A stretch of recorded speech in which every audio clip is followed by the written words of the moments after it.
저는 오늘, 저는 오늘 누가복음 5장 말씀을 근거로 지붕을 뚫고 주님께로라는 제목으로 하나님 말씀 선포합니다. 온라인으로 함께 예배에 동참하는 우리 김종길 집사님과 김영미 권사님, 그리고 우리 영아 성도님에게도 동일한 은혜가 넘치기를 소망합니다. 특별히 우리 솔라노 큰비드네 교회 가운데도 동일한 은혜가 넘치시기를 예수님의 이름으로 축원드립니다. 아멘. 오늘 성경의 본문의 내용, 우리 모두 다 너무너무 잘 알고 있는 내용입니다. 오늘 성경의 본문의 내용에 보면은 예수님의 어제 저희가 말씀을 증거했던 누가복음 5장 말씀과 쭉 연결이 됩니다. 그래서 예수님 어제도 5장이었고 오늘도 5장인데, 예수님이 이제 기적을 많이 행하시니까 많은 사람들이 예수님에 대한 소문을 다 이제 들었어요. 다 듣고 알고 예수님이 어떤 분이시라는 것을 대충 짐작을 했어요.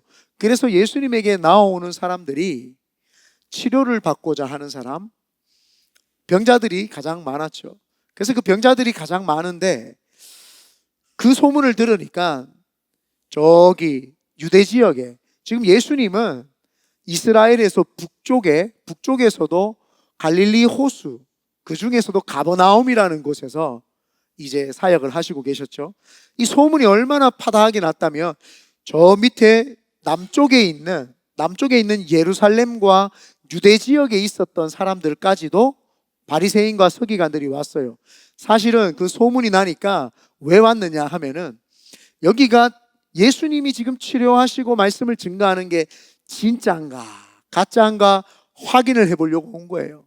테스트 해보려고 온 거예요. 이분이 진짜인가 가짜인가. 그렇게 해서 바리새인들이 온 거예요. 17절 제가 읽어보겠습니다. 하루는 가르치실 때에 갈릴리의 각 마을과 유대와 예루살렘에서 온 바리새인과 율법 교사들이 앉았는데, 병을 고치는 주의 능력이 예수와 함께 하더라. 그래서 바리새인과 서기관들이 온 유대 지역에서, 예루살렘에서, 북쪽에서 각 고을마다 다 온 거예요. 예수님이 진짜 성경에서 말씀하시던 메시아가 맞는가, 구약에서 말씀하시던 그 오실 메시아가 이분이 맞는가 해서 다 온 거예요. 의심도 있었죠. 왜냐하면 정치적인 기득권을 가지고 있었는데, 종교적인 기득권을 가지고 있었는데, 그 기득권, 사람들이 다 자기들에게 몰려와야 되는데 자기들에게 몰려오지 아니하고 예수님께 다 몰려가는 거예요. 그 모습을 보니까, 그래서 사람들이 지금 많이 몰려온 상태입니다. 그래서 사람들이 바리새인과 서기관들도 예수님을 의심하고 시험해 보려고 왔죠. 여기에서 우리가 알아야 되는 것이, 예수님을 만나러 올 때에는 예수님이 나에게 어떤 말씀을 하실 것인가를 기대하고 와야지, 예수님을 테스트해 보면 안 된다는 거예요. 이분이 교회 나오는 것도 마찬가지죠. 우리 교회에서 말씀이 은혜가 되느냐 안 되느냐 테스트해 보려고 오는 것이 아니라, 여기에 하나님이 나에게 무슨 말씀을 주실 것인가를 받아내야 되는 건 줄 믿습니다. 2026년도에 하나님께서 우리에게 새해 첫날부터 부흥회를 주신 이유는, 내가 새해 첫날부터 뭔가 내 마음을 누군가가 변화시켜 봐라가 아니라, 내가 새해 첫날부터 하나님이 주시는 말씀을 받겠습니다 라고 나올 때, 그때 하나님이 역사하시는 줄 믿습니다. 그래서 바리새인과 서기관들이 나와 있는 상태예요. 그런데 사람들이 인산인해로 모여 있으니까 이제 예수님이 어느 한 집에 들어가신 것 같아요. 예수님이 어느 한 집에 들어가서 이제 치료를 하고 사람들을, 아마 병자들을 돌봐주시는 그런 이제 같아요. 인산인해로 오니까 이스라엘 당시에 팔레스타인 지역에는 집이 지금 제가 서 있는 것처럼 네모 반듯합니다. 네모난데 칸칸이 나뉘어서 문이 들어와서 그걸 파서 거기다가 이제 집이 있었죠. 제가 지금 옥상이라고 보면 됩니다. 옥상이었고 네모난 곳에다가 이제 했죠. 그래서 그 집이 사람들이 가득 차면은 현실적으로 또 물리적으로 한계가 있어요. 사람들이 더 들어갈 수 없어요. 옆집으로도 들어갈 수가 없어요. 왜요? 다 막혀 있기 때문이에요. 우리 김시온이 요즘 사랑합니다, 축복합니다. 힘내세요. 네. 엄마들이 힘들죠, 뭐. 네. 우리야 하루 만나니까 저렇게 뗐어도 우리는 괜찮은데, 늘 돌보는 부모님들이 힘들죠. 괜찮습니다. 우리 교회는 애들 막 떠들고 울어도 됩니다. 이게 하나님이 원하는 교회입니다. 그래서 그렇다고 너무 울지는 말고 시원아. 응. 네, 그래서 지금 그 집 안에는 모든 사람들이 가득 차 있는 상태입니다. 모든 사람들이 가득 차 있는 그 상태에 이제 병자들이 들어가려고 하니까 인파에 밀립니다. 이게 뭐예요? 현실적인 지금 한계에 부딪히는 거예요. 많은 병자들, 지금 예수님이 그 집 안에 있으면 지금 오늘 중풍병자가 치료받는 내용인데 중풍병자뿐만 아니라 뭐 안준뱅이 무슨 병자들이 다 몰렸을 거 아니에요. 여러 병자들이 다 몰려 있는 상태에서 그 병자들이 지금 현실적인 한계에 다 부딪힌 거예요. 예수님을 만날 수 있는 사람들은 한정적이고 거기에 들어가려고 하니까 현실적으로 지금 막혀 있는 상태입니다. 그리고는 물리적으로 이제 옆집으로 들어갈 수도 없고 다른 데로 들어갈 수도 없어요. 창문으로 들어갈 수도 없어요. 물리적으로 지금 한계가 있는 거죠. 2026년도를 살다 보면은 여러분들에게 현실적으로 또 물리적으로 한계가 찾아올 수가 있습니다. 이제 한계가 찾아오면 그때 우리는 어떻게 반응을 해야 되느냐? 오늘 본문의 내용이 우리에게 물리적으로 또 현실적으로 한계가 왔을 때 어떻게 반응하라고 하는지 하나님이 우리에게, 예수님이 우리에게 말씀하시는 줄 믿습니다. 오늘 자세히 보니까 믿음의 사람은 합리적인 포기를 거부하기로 작정을 합니다. 오늘 너무너무 놀라운 게 예수님이 이제 물리적으로 또 현실적으로 한계에 부딪혀가지고 병자들이 여러 사람들이 돌아갔을 거예요. 아, 오늘은 때가 아닌가 보다. 오늘 여기 와보니까 사람들이 너무 많아. 너무 많으니까 내가 예수님을 만날 수 있는 그런 현실적인 게 안 되는구나. 그리고 저 집안에 갇혀 있으니까 예수님이 이 물리적으로 내가 저분 앞에 들어갈 수가 없구나 라고 하면서 포기하고 돌아간 사람들이 여럿이 있었을 것입니다. 그런데 그 물리적인 한계가 왔을 때에 그 합리적인 것을 포기하기를 거부하는 사람들이 있었어요. 중풍병자와 그 친구들 4명입니다. 누가복음에는 그냥 친구들이라고만 나오지 4명이라고 나오잖아요. 그런데 마가복음 2장에서 보면은 4명이라고 하면서 정확한 숫자를 이야기를 해 줍니다. 그래서 이 합리적이고 또 현실적이고 물리적인 이 모든 것들을 거부하면서 이들에게 첫 번째 어떤 이들의 마음에 역사가 있느냐? 거룩한 상상력을 펼치기 시작을 합니다. 저는 2026년도에 여러분들에게 거룩한 상상력을 펼쳐내시기를 예수님의 이름으로 축원드립니다. 오늘 본문 배경에는 가브나움의 한 집이에요. 여러분 상상을 해보십시오. 앞에 사람들이 막혀 있고 이제 집도 칸칸이 돼 있으니까 들어갈 구멍이 없어요. 그러면 모든 사람들은 합리적으로 때가 아닌가 보다라고 생각을 하죠. 근데 친구 4명은 거룩한 상상을 하기 시작을 합니다. 야, 어떻게 우리 친구 이 문둥병자를 치료해 줄 수 있을까? 우리가 예수님을 만나면 반드시 치료될 텐데 라고 하면서 그들은 상상을 펼치기 시작합니다. 야, 우리가 지붕을 뜯어내자. 지붕을 뜯어내서 우리가 예수님 앞에 나아가자. 여러분, 이런 상상이 여러분에게 있기를 바랍니다. 여러분, 한계가 오고요, 문제가 있을 때 그 자리에서 주저앉아가지고 낙심하고 좌절하는 것이 아니라 내 삶에 이 문제가 온 이유가 무엇일까? 내 삶 속에서 이런 어려움이 다가오는 이유가 무엇일까? 하나님이 지금 나에게 말씀하시는 것은 거룩한 상상이 있기를 원한다. 그 상상력을 발휘해야 될 줄 믿습니다. 동물에게는 생각, 상상이 없어요. 그런데 하나님이 사람에게만 상상력을 주셨어요. 그래서 첫 창세기에 보면은 처음부터 상상력을 발휘하게끔 해주십니다. 하나님이 아담과 하와를 에덴 동산에다가 불러 모으시고 동물들과 식물들을 보시면서 네 마음대로 이름을 지어주라고 이야기를 합니다. 그래서 그 이름을 마음껏 상상의 나래를 펼쳐서 다 이름을 지어줍니다. 하나님이 동물들에게 스스로 네가 상상해보고 네 이름을 지으라고 하지 않았어요. 사람에게 상상력을 하나님이 주셨기 때문에 그 상상력을 가지고 네가 이름을 지어주고 그 이름대로 살게끔 하라는 거죠. 그래서 아담과 하와에게 그 상상력에 의해서 동물들에게 이름을 지어줬던 겁니다. 우리에게도 마찬가지입니다. 하나님이 2026년도를 살아갈 때 어마어마한 일들이 여러분들에게 많이 일어날 겁니다. 많은 문제들이 또 다가올 겁니다. 직장에서 어떤 일이 오고 어떤 지시가 또 명령이 올 수도 있고요. 또 여러분들이 살다 보면은 뭐 힘든 문제들이 부딪힐 수 있습니다. 그때 좌절하지 마십시오. 하나님이 나에게 상상력을 주셨다. 하나님이 나에게 생각을 주셨다. 나는 동물이 아니다. 나는 동물처럼 좌절하고 낙심하고 본능에 의해서 살아가는 것이 아니라 나는 하나님이 주신 상상력을 발휘할 수 있다. 그래서 그 상상력을 우리는 발휘해야 될 줄 믿습니다. 믿음의 환경은요, 모든 것들을 압도하고 모든 것들을 지배할 수 있습니다. 그래서 우리의 상상력은요, 이 세상 모든 것들을 지배할 수 있어요. 그래서 사람들이 지금 상상력을 가지고 어디까지 나아가고 있습니까? 우주까지 가고 있지 않습니까?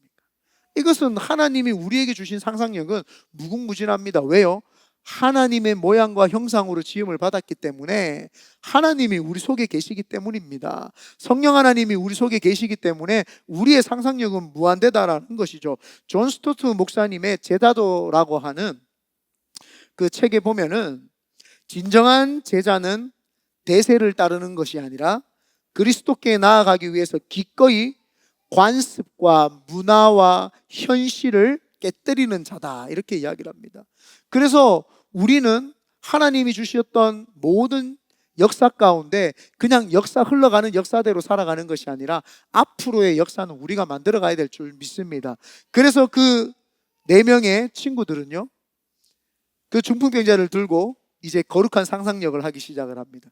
거기 가면은 옛날 시대 사람들은 그 당시 거기에는 이른비와 늦은비, 그 다음에 겨울비, 이 3가지의 비가 내립니다. 그거 아니고는 건기입니다.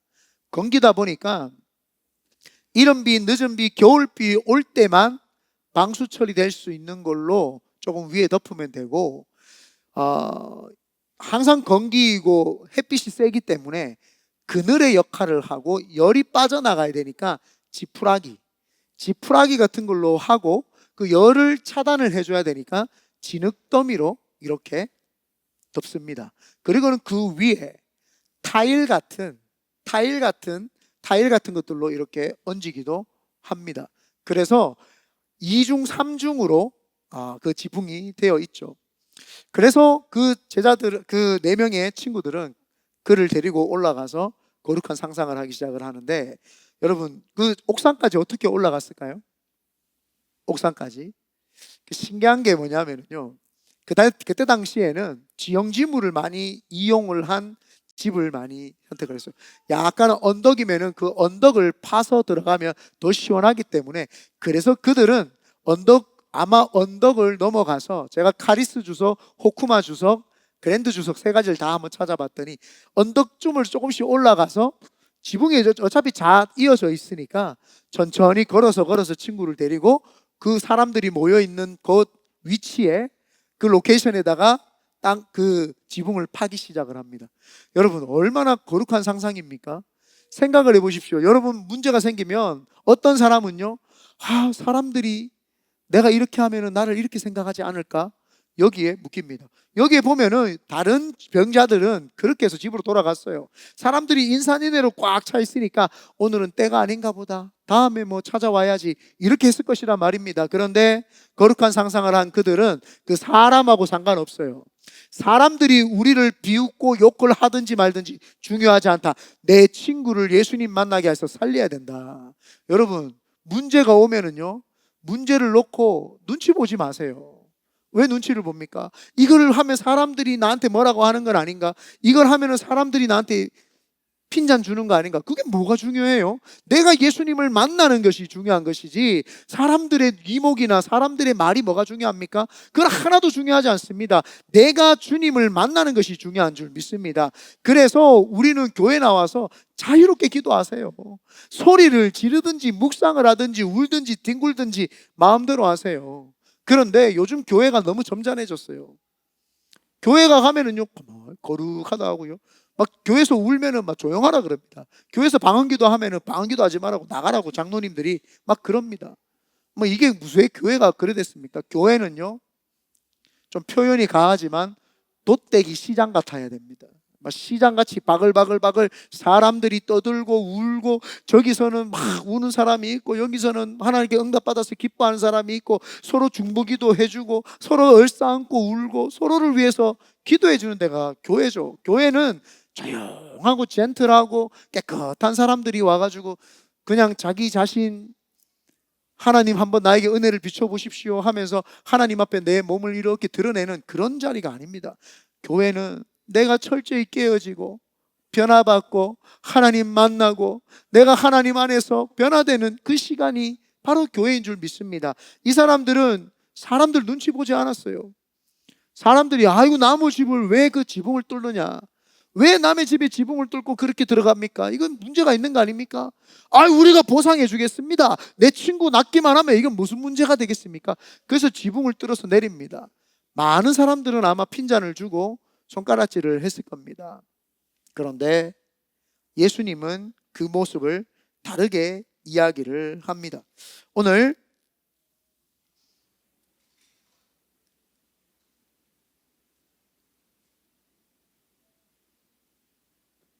20절 다 같이 한번 읽어보겠습니다. 시작. 예수께서 그들의 믿음을 보시고 이르시되 이 사람아 내 죄사함을 받았느니라. 예수님은 믿음이 있는 행위였다라고 이야기를 하죠. 어떤 사람들은 좀 이렇게 차분하고 조용한 사람들은 왈가닥하면서 신앙생활을 하는 사람을 보면 좀 손가락질을 해요. 너무 나댄다, 절제하지 못한다. 또 막 열정적으로 하는 사람은 차분하고 조용히 하는 사람들을 보고 이 사람 열정이 없다, 믿음이 식었다, 이렇게 표현을 합니다. 그런데 둘 다 믿음이 있는 겁니다. 그렇지만 때와 상황에 맞춰서 믿음을 해야 되죠. 내가 지금 하나님 앞에서 응답을 받아야 되는데 점잖은 척하고 있다, 그건 믿음 없는 사람입니다. 내가 하나님 앞에서 잠잠히 하나님 음성을 들어야 되는데 그때 막 소리 지르고 기도한다, 그거는 절제를 못하는 사람입니다. 절제도 하고 하나님 앞에 부르짖어야 될 때는 목숨을 걸고 부르짖는 거, 이게 진짜 신앙인이죠. 오늘 이 4명의 사람들은 예수님 앞에서 믿음을 지금 보이는 겁니다. 사람들의 이목 따위는 중요하지 않습니다. 이 집 수리 비용 중요하지 않습니다. 거룩한 상상력이 이들을 이끌어가기 시작을 하는데, 그래서 침상을 내리니까 주님이 믿음을 보시고 제일 처음으로 하신 말씀이 뭐냐? 내 죄사함을 받았느니라. 그러니까 예수님을 영탐하러 왔던 바리새인과 서기관들이 예수님의 그 모습을 보고 이거 신성모독이다 이렇게 이야기합니다. 죄를 사하는 권세는 오직 하나님밖에 없는데 이 사람 나사렛 출신 젊은 30살밖에 되지 않은 젊은 남자가 죄를 사해 준다? 그 사람들이 얼굴이 울그락불그락 되었습니다. 21절에 서기관과 바리새인들이 생각하여 이르되 이 신성모독하는 자가 누구냐? 오직 하나님 외에 누가 능히 죄를 사하겠느냐? 우리는 바리새인과 서기관들의 말을 들을 필요도 없어요. 들을 이유가 없습니다. 그 사람들이 우리를 아무리 비난해도 들을 이유가 없어요. 내 죄 사함을 받았느니라, 예수님이 그 말씀을 하는데 거기에 우리 집중해야 될 줄 믿습니다. 그 사람이 처음 왔을 때 거룩한 상상력을 펼치니까 예수님이 그들에게 믿음이 있다라고 하면서 네 죄 사함을 받았다라고 이야기를 합니다. 왜 예수님께서는 중풍병을 그 자리에서 고쳐주시는 것이 아니라 죄를 사함 받았다라고 이야기를 했을까요? 여러분, 죄의 근본 시작이 질병의 근본 시작이 죄라는 것입니다. 아멘. 여러분, 많은 사람들은 질병이 오면은 이 질병에 대한 출처를 이해를 못하는 거예요. 원래 아담과 하와는 에덴 동산에서 질병이 없었어요. 영원히 사는 존재였습니다. 그러나 선악과를 따먹음으로 죄가 그 속에 들어옵니다. 죄가 들어왔기 때문에 사람은 늙어서 죽어야 됩니다. 늙어서 죽어야 되기 때문에 질병이 오는 거죠. 그래서 이 질병의 근원은 죄라고 보는 게 맞는 거죠. 그러니까 예수님께서 첫 그들의 믿음을 보시고 중풍병자의 질병을 고쳐주신 것이 아니라 친구의 믿음을 보면서 내 죄사함을 받았느니라 라고 이야기를 합니다. 굉장히 놀라운 이야기죠. 여러분, 저도 이런 친구 있었으면 좋겠습니다. 왜냐, 여러분 한번 보십시오. 나는 믿음이 없는데도 불구하고 친구들이 믿음이 있으니까 내가 구원을 받았어요. 이거 어마어마한 사건 아닙니까? 라고 성경을 볼 수 있습니다. 그런데 아마 친구들 4명이 이 중풍병자를 왜 데리고 왔겠어요? 성경에는 나오지 않지만 중풍병자가 원하지 않았을까요? 내 좀 예수님께 데려가도, 예수님께 나 좀 데려가줘, 나 좀 데려가줘. 여러분, 시키지도 않은 일을 친구들이 했을까요? 니도 예수님 만나면 치료받을 텐데 너도 참 안타깝다 이렇게 했죠. 나 좀 데려가줘. 누워서 아마 얼굴이 삐뚤어져 있고 몸이 삐뚤어져 있는 상태에서 나 좀 데려가줘, 나 좀, 이렇게 아마 했을 겁니다. 나의 있는 모든 마음을 예수님을 만나면 치료받겠다고 싶은 그 믿음으로 고백을 했던 것이죠. 그러니까 그 친구의 중보 기도의 믿음과 이 중풍병자의 믿음이 합쳐지니까 거룩한 상상력이 발휘가 되고, 그 거룩한 상상력을 보신 예수님께서 죄사함을 받았느니라. 여러분, 중풍병이 치료돼도요, 예수님 안 믿으면 지옥 가는 거 아십니까? 중풍병이 아무리 치료되고 문둥병이 아무리 치료돼도요, 예수 안 믿으면 지옥 갑니다.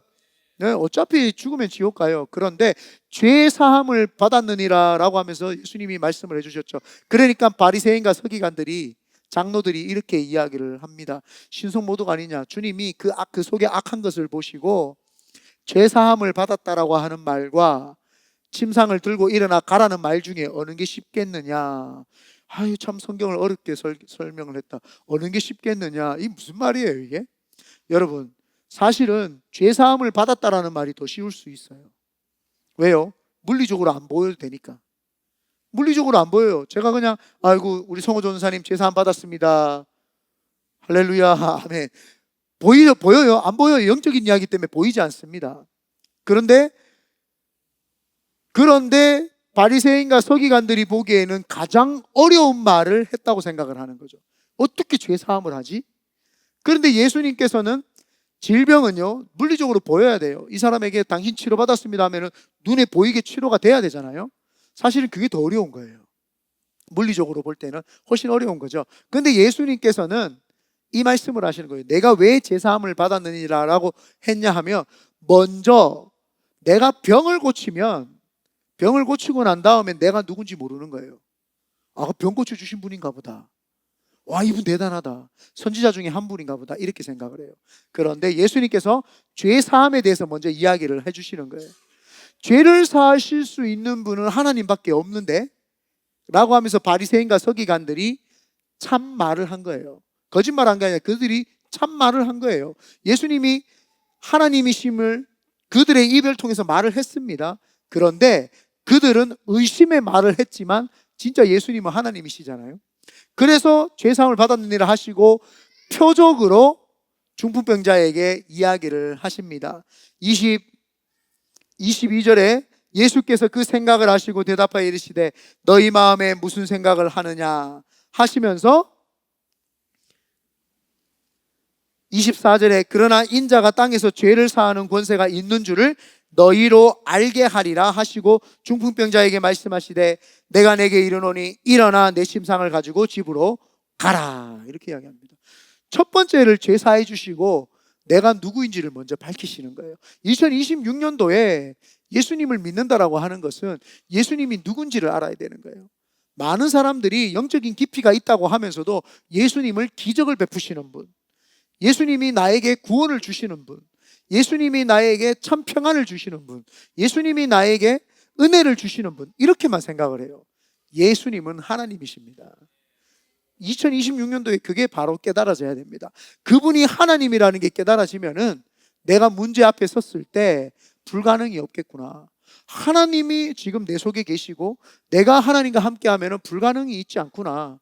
나는 불가능하지 않는 존재이구나 라는 걸 깨닫게 돼야 되는 거죠. 그런데 많은 사람들이 신앙생활을 하면서 자꾸 불가능에 부딪히면은 이 혼의 영역에 들어가서 인간적인 생각을 하는 거예요. 내가 이걸 잘못했나?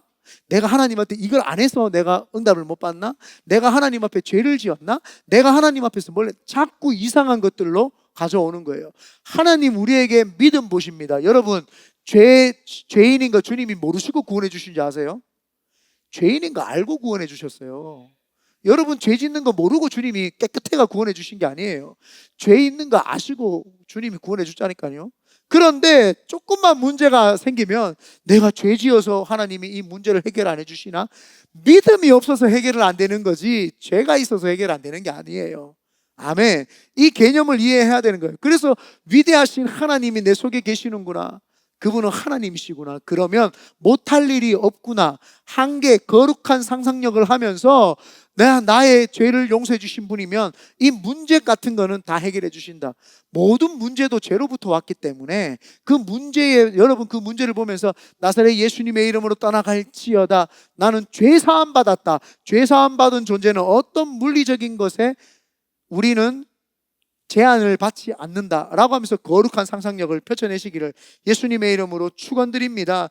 여러분에게 어떤 인파나 사람들이 여러분을 막으십니까? 몰아내세요. 다 신앙에서 걸거치면 다 몰아내시길 바랍니다. 여러분에게 어떤 사각형의 집이 물리적으로 여러분을 막고 있습니까? 여러분 직장에서, 여러분 삶 속에서 어떤 것들이 여러분을 막습니까? 그거를 여러분 뚫고 나가야 됩니다. 여러분에게 지붕이 안전한 여러분을 막아줄 것 같죠? 지붕은 여러분을 안전하게 해주는 것이 아니라 여러분이 뚫고 나아가야 될 믿음의 표현 방식인 줄 믿습니다. 그걸 뚫고 나가야 되는 것이지, 그렇지 우리는 거기에 갇혀 사는 것이 아니죠. 존 스토트 목사님, 오늘 존 스토트 목사님 4번 나오는데 오늘 2번째 이야기를 합니다. 생각하는 그리스도인 Your Mind Matters라고 하는 책, 이거는 원래 너의 생각은 소중해 뭐 이런 거 아니에요? 근데 한국어로 번역을 하니까 생각하는 그리스도인, 이 책에 보면은 사랑의 지성에 대해서 이야기를 합니다. 그리스도인들은 지성을 하나님으로부터 받았죠.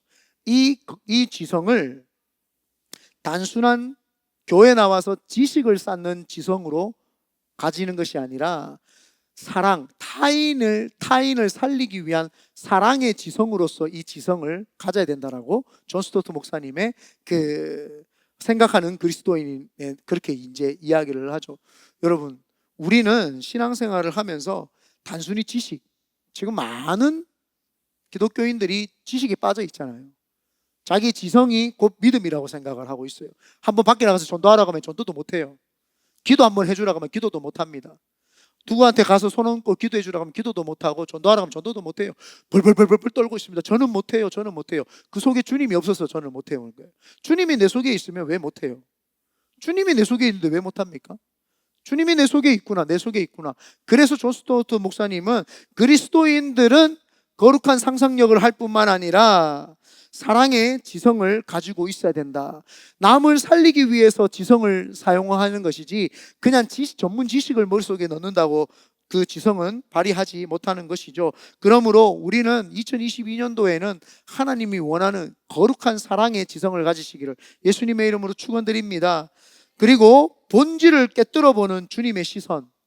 주님께서는 그 중풍병자가 왔을 때 그들의 본질이 뭐예요? 죄사함을 받아야 된다는 거잖아요. 그죠? 거기 있는 모든 사람들이 그 모습을 보면서 본질을 봤을 거예요. 많은 크리스천들이 신앙생활을 하면서 이 물질, 가시적인 현상의 세상을 자꾸 눈으로 쳐다봅니다. 그래서 여기에 있는 건물을 보고 이거를 보고 좋다 이렇게 합니다. 여기에서 기도하는 사람이 있느냐 없느냐를 보는 것이 아니라 이 건물 보고 좋다, 큰 교회 가면은 사람들이 많으니까 와, 우리 교회는 하나님이 함께 하시는가 보다. 아니에요. 이 교회에서 정말 믿음으로 하나님 만나려고 하는 사람이 누구인가? 그게 하나님 앞에서 우리가 보아야 될 안목이죠. 주님은 신앙생활 할 때의 본질을 깨뜨려 보셨단 말이에요. 인간에게 제일 필요한 것이 뭐예요? 죄사함이단 말이에요. 그런데 교회 안에서 요즘에 죄에 대해서 이야기를 하고 잘못된 것을 지적을 하면은 못 견딥니다.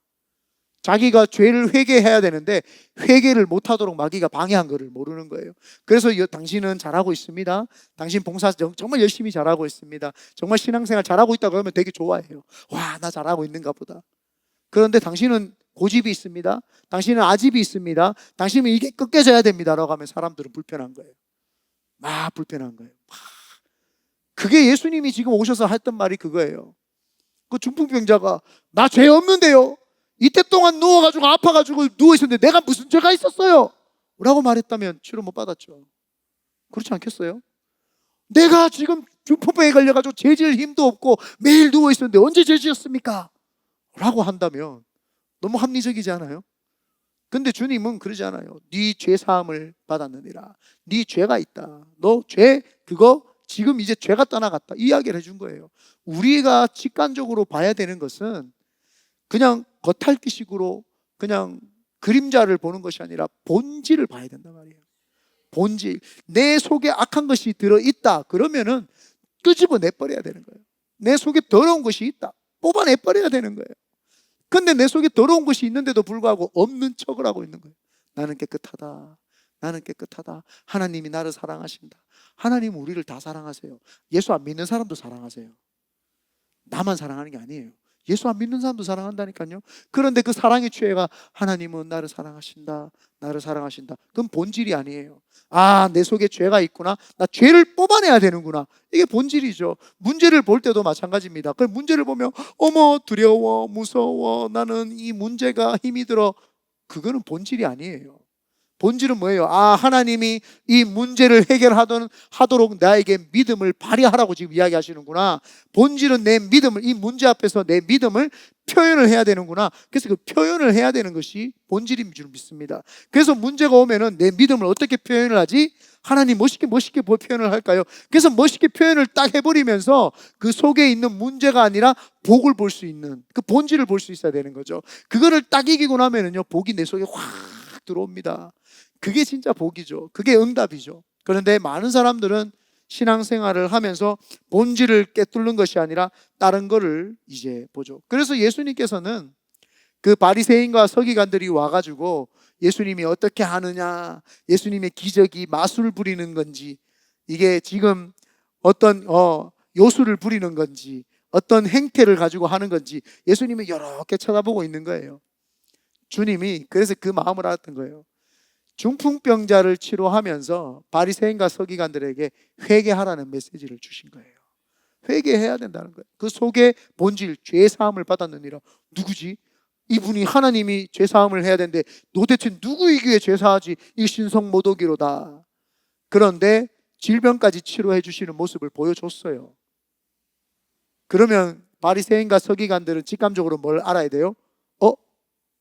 구약에서 말했던 메시아가 이분이구나. 선지자들이 말했던 메시아가 이분이구나 라고 하면서 그분에게 절을 하고 그분을 따르고 그분의 제자가 되는 게 정상입니다. 그런데 많은 사람들은 진리를 가르쳐주고 그 속에 있는 것들을 뽑아내주고 그 속에 있는 죄를 가르쳐주면은요, 그 사람하고 거리가 멀어집니다. 이 사람은 나한테 싫은 소리 하는 사람이야. 이 사람은 나한테 어려운 말을 하는 사람이야. 이 사람은 부담스러워 라고 표현이 됩니다. 그렇다고 해서 누구든지 막 찔러대면 안 되고요. 그 사람을 위해서 충분히 기도하고 많이 기도한 상태에서, 예수님은 알파와 오메가시기 때문에 모든 사람을 아시잖아요. 그렇기 때문에 즉각적으로 그 심령을 아시기 때문에 그렇게 했지만 우리는 누군가에게 너 죄사함 이렇게 하셔서는 안 돼요. 적어도 그 사람을 위해서 일주일 이상은 기도했다면 저는 괜찮다고 봐요. 그 사람을 위해서 일주일도 기도 안 한 사람이 뭐 기도했답시고 막 이렇게 말하는 거는 저는 그건 아니라고 보는 거죠. 일주일 동안 간절히 그 사람을 위해서 눈물도 흘리고 애타는 마음이 그 사람 속에 있고 그러면서 그 사람에게 충고해 주는 거는, 저는 그 충고는 받아들여도 무방하다. 받아들이는 믿음이 있다면 이 사람이 잘못된 충고를 했다고 할지라도 하나님은 합력해서 선을 이루는 줄 믿습니다. 하나님이 그게 믿음이에요. 그래서 예수님께서는 정확하게 본질을 깨뜨려 봤죠. 2026년도에 여러분들의 시각이 본질을 깨뜨려 보는 그런 눈을 가지시기를 예수님의 이름으로 축원드립니다. 그리고는 마지막으로 자리를 들고 걸어가라 이렇게 이야기를 합니다. 자리를 들고 왜 걸어가라 그랬을까요? 자기가 가져온 거를 들고 가라 그랬어요. 여러분, 자신에게 가장 절망은 뭐예요? 그 자리였어요. 중풍병자에게 늘 절망은 그 중풍병 누워있는 그 자리가 자기에게 절망의 자리예요.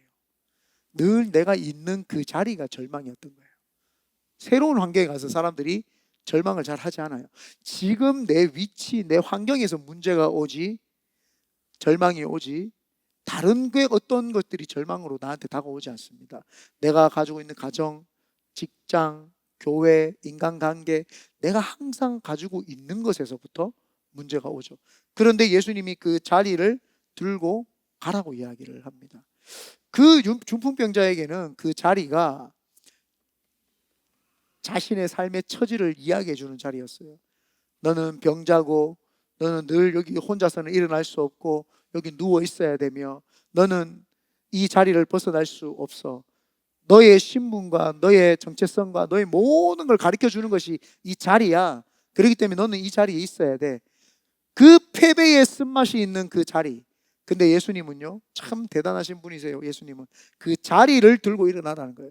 내가 절망에 있는 그 자리가 우리가 성공할 수 있는 자리인 줄 믿습니다. 다른 사람들은요, 이 자리를 피해서 다른 곳으로 가면은 성공할 것이라고 생각해요. 내가 여기를 피해서 다른 거를 하면은 잘 될 것이라 생각해요. 내가 이 사람하고 안 만나고 새로운 거를 하면은 잘 될 것이라고 생각을 해요. 아닙니다. 하나님의 기적과 이사는 내가 갇혀 있고 내가 힘들어하는 그 자리, 그것을 극복할 때에 그 사람은 승리를 맛보게 되죠. 여러분, 평생 수십 년 동안 누워 있었던 그 자리를 자기 손으로 탁 들 때에 그 쾌감이 여러분 어떤 줄 아십니까? 그거는 이루 말을 할 수 없습니다.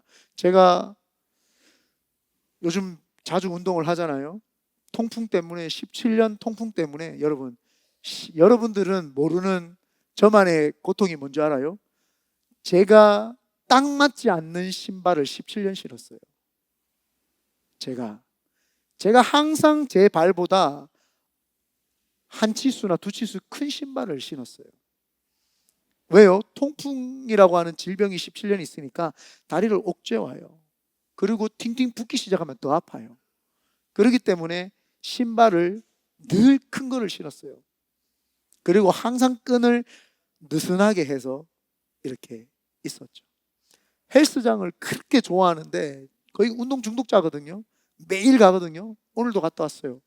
매일 가는데 그 헬스장을 들어가지를 못하잖아요. 운동하면 아프니까. 근데 하나님이 개척하고 나서 통풍 17년 만에 그 통풍을 치료해 주시고 나서 제가 운동화를 사면요, 딱 맞는 운동화를 신어요. 그 승리의 쾌감을 여러분 아십니까? 제가요, 통풍 때문에 17년을 운동 못 하는데 요즘에는 7km씩 8km씩 뛰어다닌다니까요. 여러분, 그 승리는 누구도 모릅니다. 저 목사가 또 이제 뛰어다니는가 보다 하죠. 그냥 아니에요. 내 나를 묶고 있었던, 내가 늘 신발을 볼 때마다 나는 언제쯤 딱 맞는 신발을 한번 신어볼까, 늘 그 생각을 가지고 있었어요. 그래서 제 신발에는요, 키 높이라서 그런 게 아니라 깔창이 항상 깔려 있어요. 푹신한 게. 제가 늘 다리가 아프니까 더 푹신한 게 이렇게 깔려 있었어요. 근데 요즘에는요, 이번에 신발 새로 운동화를 샀는데 푹신하지 않는, 그냥 탄력성만 있는 아디다스로 샀다는 거죠. 탄력성만 있는. 왜냐하면 처음에 뛸 때는요, 아식스라고 해가지고, 동훈아 이름 뭐지? 아빠 신발 이름이 뭐더라? 동훈이 어디 갔나? 님벌스라고 해가지고 이만한 두께에 푹신푹신한 걸 신었어요. 왜? 혹시 또 아플까봐. 그런데요, 신발을 바꿨어요. 아디다스로 푹신하지 않는 탄성만 있는 걸로 바꿨어요. 처음으로요, 제가 신발을 사면서 저한테 딱 맞는 운동화를 지금 신고 다닙니다. 얼마나 이 마음은요, 모릅니다. 여러분을 늘 옥죄오고, 여러분을 늘 포기하게 하고, 여러분을 늘 좌절하게 하고 낙심하게 하는 그 무언가가 있습니까? 그거를 뚫고 나가시길 바랍니다. 주님이 우리에게 말씀하실 때 자리를 들고 걸어가라 이야기합니다. 여러분이 지금 힘든 게 뭡니까? 질병입니까? 그거 들고 걸어가시길 바랍니다. 여러분, 물질 문제입니까? 채무에 문제가 있습니까? 그 자리를 들고 끌고 가시길 바랍니다. 인간관계의 문제입니까? 그 사람 손을 잡고 기도하고 끌어안아 버리시길 예수님의 이름으로 축원드립니다. 어떤 문제가 여러분에게 있습니까? 그 자리를 들고 일어나시기를 바랍니다. 오늘 성경은요, 우리에게 한계성을 뛰어넘기를 원하는 거죠. 여러분, 언제 한계를 한번 뛰어넘어 봤습니까? 저는 제 한계를 뛰어넘기 위해서 참 부단히 많이 노력을 했습니다. 솔직히 이렇게 말하면 교만해 보일 수 있는데요, 저는 20대 때 30대 초반 때 설교를 더 잘했어요. 한 번도 뻣뻣뻣뻣 되는 게 없어요. 버퍼링이 일절 없었어요. 얼마나 말을 빠르게 막 설교를 하는지 막 하면은 막 웃겠다 울렸다 막 엄청 잘했어요. 근데 지금은 이제 담임 목사가 되다 보니까 최신도 있고 뭐 이렇게 좀 점잖하게 하는데, 그때 설교도 잘하고 말도 잘하고 성경을, 제가 이 속독해서 책을 읽잖아요. 성경을 읽든지 책을 읽든지 얼마나 빨리 읽고 머릿속에 빨리 집어넣는지 머리가 팽팽팽팽 돌아가요. 지금은 설교하면은 자꾸 단어가 까먹어가지고 헷갈리는데 그냥 토시 하나 안 틀리고 설교를 다 적어가지고 다 설교를 했어요. 그런데 하나님이 제 마음속에 깊이 들어오셔서 이야기를 하더라고요. 너는 니도 모르는 열등감이 네 속에 자리 잡고 있어. 하나님, 제가 무슨 열등감? 너는 학력에 대한 열등감이 있잖아. 아니요 하나님, 저는 설교도 잘하고 잘합니다. 아니야, 너가 늘 사람 앞에 이야기를 할 때 학교 어디 나오셨어요? 라고 하면은 저 뭐 그냥 지방대학교 나왔습니다, 이렇게 말하잖아. 너 자꾸 그게 너 한계라고 생각을 하고 그게 창피하다고 생각을 하고 그러지 않냐. 너 그거 좀 뛰어넘어야 되지 않겠냐. 그 마음을 저한테 주셨어요. 그래서 제가 내가 오랫동안 머물고 있는 내 마음속 저 깊은 곳의 열등감, 이거를 하나님이 물리적으로 해결하기를 원하시는구나. 그래서 제가 필리핀에서 깊이 기도를 하고 국어 국문학을 다시 시작을 한 거예요. 그래, 처음부터 차근차근 언어부터 해결을 해보자 라고 생각을 해서 국어 국문학 공부를 하면서 차근차근 공부를 다시 시작을 했죠. 그리고는 거기서 끝내도 되는데 내가 선교에 대해서 내가 공부를 하고 싶다. 그래서 대학교 대학원 다 나왔지만 국어 국문학 다시 하고 다시 선교대학원 들어가서 다시 졸업을 하는데, 선교대학원 들어가기 전에 교육학 1년 했던 거 그거 참 아까운데 지금 생각하면 그것도 졸업을 해버릴 걸. 두 개 다 졸업을 해버릴 걸. 교육학은 제가 1년밖에 못했거든요. 졸업을 못했는데 교육학을 하고 선교학까지 했죠. 그때 제가 국어 국문학을 딱 졸업을 하고 선교대학원까지, 교육대학원 1년 다니고 선교대학원까지 졸업을 하고 나니까요, 내 마음에 나도 모르는 저 깊숙한 열등감이 사라지기 시작을 하는, 자리를 털고 일어나는 거예요. 나는 신학교 야간 나왔습니다. 그런데 국어 국문학도 했습니다. 저는 교단에서 나오는 대학원을 했습니다. 그런데 선교대학원도 했습니다. 문제가 되지 않아요. 내가, 하나님은요 우리의 약하고 부족한 부분이 뭔 줄 아셔요. 근데 그거를 한계에서 멈추는 것이 아니라 그걸 뛰어넘기를 원하는 거죠. 네가 그 자리를 들고 일어나라는 거예요. 네가 머물러 가지고 네가 거기에서 못 일어날 것이라고 생각했던 그거를 들고 일어나라는 거예요.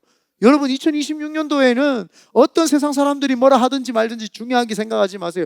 다시 시작해도 됩니다. 지금 대학 가도 되고요. 아멘 없는 거 보니까 안 하고 싶은가 보네요. 지금 공부하고 싶은 사람 해도 되고요. 사업하고 싶은 사람 사업하세요. 두려워하지 마세요. 망해봤자 영원이지 뭐. 태어날 때도 영원으로 왔잖아요. 죽을 때도 영으로 갑니다. 그럼 뭐 도전해보세요. 막 해보라니까요, 도전을.